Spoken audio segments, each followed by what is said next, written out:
Hi guys, today I'm going to show you how to remove the side mirror from a Honda Civic from the years 96 to 2000. So first of all we have the trim. I'm going to show you the trim from the right side.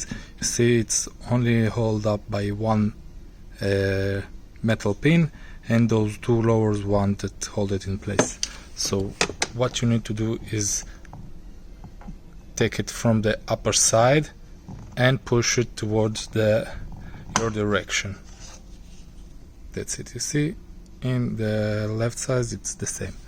Now you have three Phillips screws you need to remove. You need to remove this cable. You see, in the lower side you have this small pin.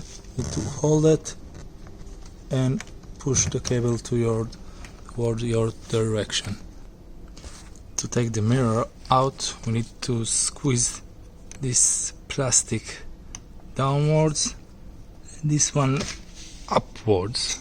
So once we squeeze the upper one,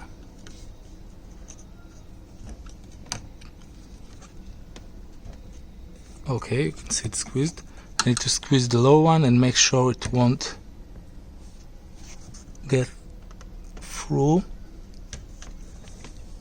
Okay, now you can see that we have those two T's in our ways. So again we need to squeeze the upper one and that's it, the mirror is out. If you like the video, please give it a thumbs up. If you want more content of how to remove and assemble parts on your Honda Civics, subscribe to our channel. And if you need parts for EK on the Civic, our store mail is in the description below. Thank you very much.